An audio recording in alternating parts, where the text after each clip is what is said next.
iki gihe idakwiye kugereranywa n'ubwiza tuzabona.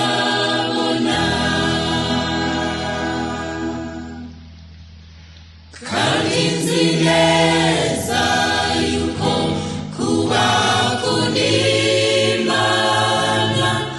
byose bifataniza hamwe gusa ni byiza.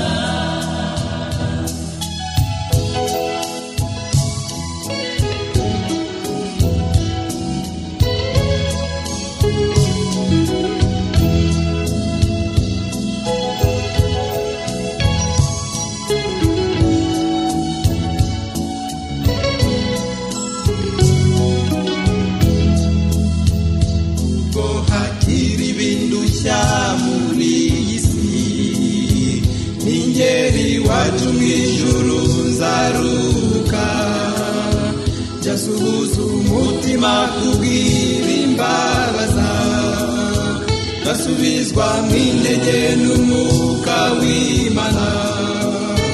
Nubwo hakiri ibikomeye imbere yacu nzajya nesherezwa na Yesu wancunguye. Nubwo hakiri ibikomeye imbere yacu nzajya nesherezwa na Yesu wancunguye. Mbese aho wowe ntucogoje n'ibiriho ukibagirwa y'uwiwacaye mw'ijuru. Mbese aho wowe ntucogoje n'ibiriho ukibagirwa y'uwiwacaye mw'ijuru.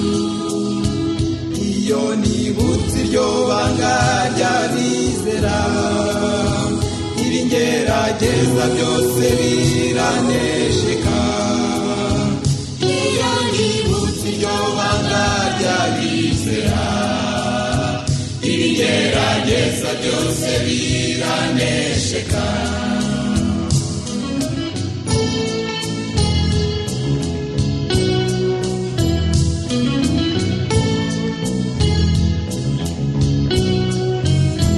Ningera mw'ijuru nzaba ntaye imiruho, ningera mw'ijuru ntandukanye n'ibimbabaza, nzaririmba indirimbo ya Mose ni umwana w'intama, nambaye ikamba kuko nzaba ntabarutse.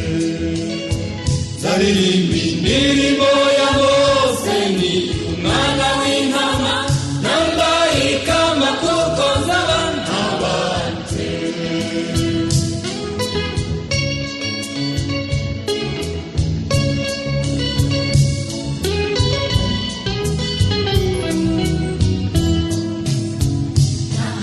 Nahambirijwe ko ababanye na Yesu muri ka gashyamba kabika imibabaro, abo bagiye gusohokana nawe banyure mw'irembo ryiza ry'ibyishimo. Nahambirijwe ko ababanye na Yesu muri ka gashyamba kabika imibabaro, abo bagiye gusohokana nawe banyure mw'irembo ryiza ry'ibyishimo.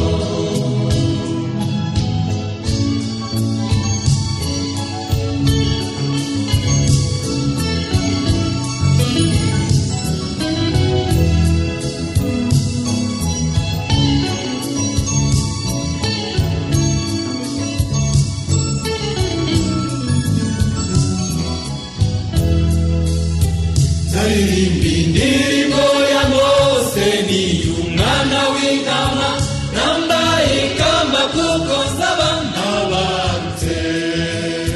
Nzaririmba